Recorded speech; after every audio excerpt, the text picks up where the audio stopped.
Welcome to HSBC Global Viewpoint, the podcast series that brings together business leaders and industry experts to explore the latest global insights, trends, and opportunities. Make sure you're subscribed to stay up to date with new episodes. Thanks for listening, and now on to today's show. This podcast was recorded on the 30th of November 2023 by HSBC Global Research. All the disclosures and disclaimers associated with it must be viewed on the link attached to your media player. You can follow this weekly podcast on Apple and Spotify, or wherever you get your podcasts, by searching for the Macro Brief. Hello and welcome to the Macro Brief. I'm your host, Piers Butler in London. Climate change is likely to be the defining topic for this century. The impact of rising global temperatures is already becoming abundantly clear, with record-breaking temperatures and increasingly frequent and severe extreme weather events. Here at HSBC, we track 9 key themes ranging from the energy transition to automation and future cities to digital finance. And we've just published a major new report looking at how these themes can help tackle the effects of climate change. I'm joined by its lead author, global economist James Pomeroy. James, welcome to the podcast. Thanks for having me. So essentially in your report, you've taken a climate change lens and applied it over our 9 themes. And I wanted to ask you a few questions around some of the themes. The first one is energy transition. It's kind of the obvious one. And I was really interested to see you write that you see a tipping point. Maybe expand on that?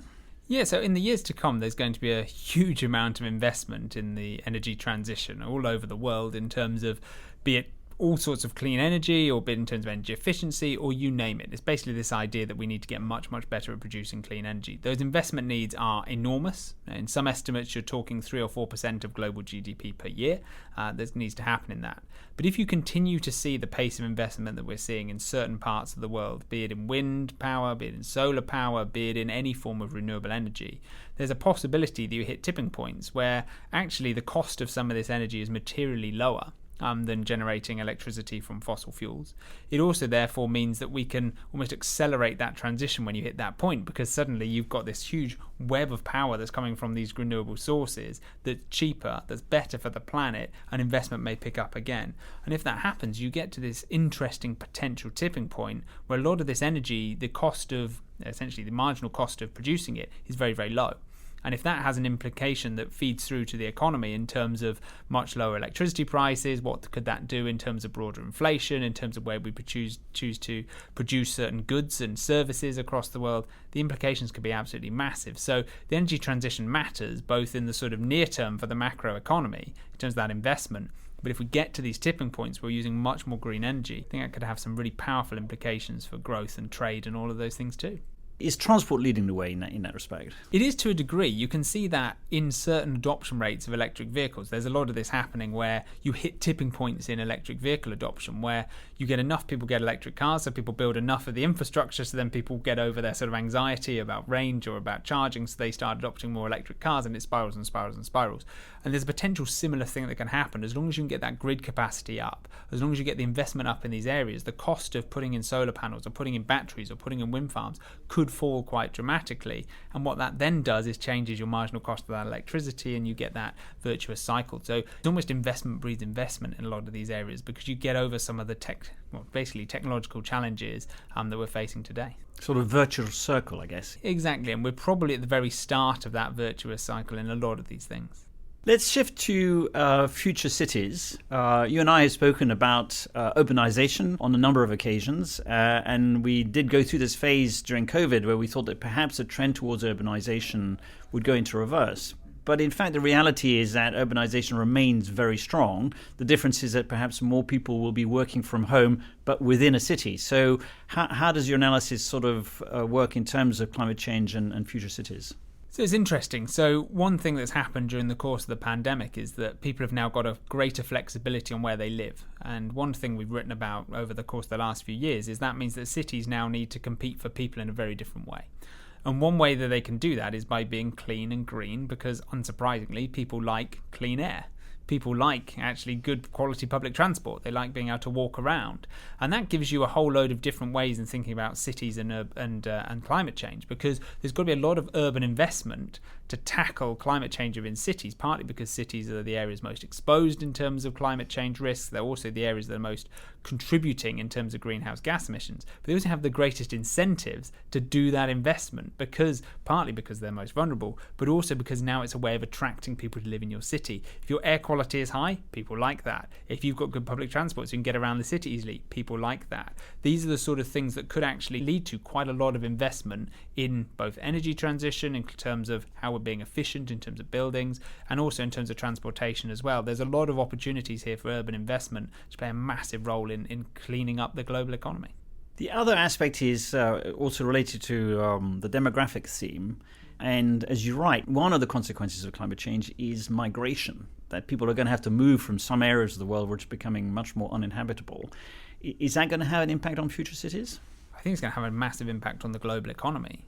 We did a standalone piece on this before where we sort of were going through some of the numbers, and you look at how many people across the world could be displaced due to climate shocks in the years to come. You're in hundreds of millions of people. And as soon as you start looking at those numbers and you think about the impact that can have on migration flows across the world, it completely rips up the assumptions that are in a lot of demographic models. And where are those people going to go? Well, they're probably going to congregate on urban areas because that's where people typically move to. And that creates another stressful challenge, I think, for urban planning in terms of how we think about housing, how we think about a lot of these essentially resources in terms of infrastructure. That investment probably needs to be made today because we know almost for certain that migration flows across the world are going to pick up because of climate-related shocks. Just sticking on the demographic theme for a minute, you've also looked at generational changes, and particularly in terms of future consumer. Yeah, it's something that goes under sort of reported, I think, when you think about demographics. We spend a lot of time worrying about birth rates and aging populations and population growth, but there's also a huge cohort effect, and a cohort effect that probably drags along structural changes in the economy. And on the climate front, this is really interesting when thinking about new consumer patterns. And one area of this is the circular economy, with many more people, we think, in future being more accustomed or wanting to use circular economy type models. And that can be more recycling, more sharing, more reusing, more second-hand products. But also, you're going to see more things like car sharing. You're going to see more things like clothes hiring, for example, or you're going to see a greater rise in second-hand consumption. These trends are really important in terms of helping to tackle resource usage. They also play havoc with economic data, because if you suddenly start buying all your clothes second-hand rather than new, well, actually, where does that appear in the economic statistics? And these are going to be huge challenges, I think, for economists and statisticians as well in the years to come. Something to keep you busy. One that was less obvious to me was digital finance. How does the climate change lens apply to that theme? So as I said earlier, there's going to be a ton of investment that's needed. Some of it's going to be private investment, some of it's going to be public investment, some of it's by individuals, some of it's by corporates. But we've got to work out how we're going to fund that. And a lot of the investment that's needed globally is going to be needed in those areas that are most exposed to climate change, which are typically in lower income economies, those parts of the world which are facing higher temperatures today, are more vulnerable to climate risks, more extreme weather events, those sorts of things. And those parts of the world need that financing. And that's where digital finance can be really, really important in terms of getting credit to more people, using mobile money, using more digitized payment mechanisms. Getting that money into the right hands can allow that investment to happen in the places that need it most. And there's a huge role, we think, for that side of the finance sort of infrastructure to play in making sure that capital is available so that investment can happen and tackle climate change where it's needed most. Yeah, I mean, I've just, funnily enough, come back from Cambodia, where the penetration of microcredits is very significant. So for some of these emerging markets, mobile money is a game changer. It is. It's a massive game changer, not just in terms of getting that investment into the economy, but it's something that can also spike a lot of broader consumption. If people have got access to investments and savings and all of those things, it can be a complete game changer again in terms of what that means for economic growth, what it means for the financial system and all of those things. And if you can increase that access to credit and to savings, that can play a big role, we think, in actually helping the climate transition. So if I was to sort of summarize this, as you said at the start of the report, no one is underestimating the massive challenges faced by climate change, but it would be easy to become despondent about the sheer scale of those challenges. And what your report is saying is actually there are a number of things happening in these different themes that we look at, which are signs of optimism. I think that's a good way of putting it. It's very easy to be downbeat about climate change, and for obvious reasons. We've lived through one of the hottest years in history this year, with all ranges of different extreme weather events that have been high-profile news across the world, and we can see the impact of that on the economy in very real terms. You can see it in crop yields, you can see it in economic activity, you can see it in trade being stopped because of water levels in certain areas.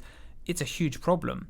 But there are solutions. And I think it's very easy in so many parts of the global economy to just think about the bad news and not think about the opportunities. And these 9 themes do create opportunities, be it in terms of the amount of investment that's going to come into the energy transition, or businesses cleaning up their own operations. They're becoming more efficient with automation or AI or any sort of disruptive technology. Or it could be these new consumption models that completely change the way we think about natural resource consumption. All of these things are happening, and they're probably going to accelerate in the years to come because there's tons of investment coming to these parts of the economy. And if it does, it might help to tackle climate change. It might help to stop temperature increases. It might also help to grow the global economy in a much more sustainable way. I'm not saying that's definitely going to happen, but it's very easy to think about the bad news. And what we're trying to do in this report is acknowledge that bad news, but also talk about the possibilities of some of those good things happening too. James, thanks very much for joining us today. Thank you very much. James Pomeroy there on how the HSBC 9 themes can help tackle climate change. And if you'd like to stay up to date on our 9 themes research, then take a look at our monthly Talking Points report.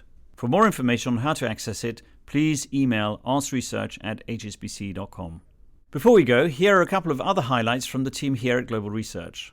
In Europe, the market is increasingly focused on when the ECB might start cutting rates. And Fabio Balboni, our senior European economist, says the outlook for wages will be key. The latest data show wage growth starting to ease, but negotiated pay deals are likely to keep it high through 2024. Therefore, we think the first rate cut is more likely to come in the second half of next year and not the first half as currently priced in by the markets. And finally, Paul Mackel, Global Head of FX Research, has assessed the outlook for emerging market currencies. It's been a tough time for EMFX, with the Federal Reserve hiking interest rates. Now that the Fed seems to be done, is the outlook a little brighter? There's no guarantee, Paul says, and he sees better prospects for currencies in Central and Eastern Europe and Latin America than in Asia. And for more on Asia, check out our sister podcast, Under the Banyan Tree, which this week looks ahead to a bumper year for Asian elections. So that's it for another edition of the Macro Brief. Thanks very much for listening, and we'll be back next week.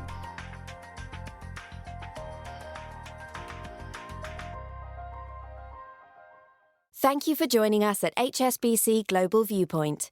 We hope you enjoyed the discussion. Make sure you're subscribed to stay up to date with new episodes.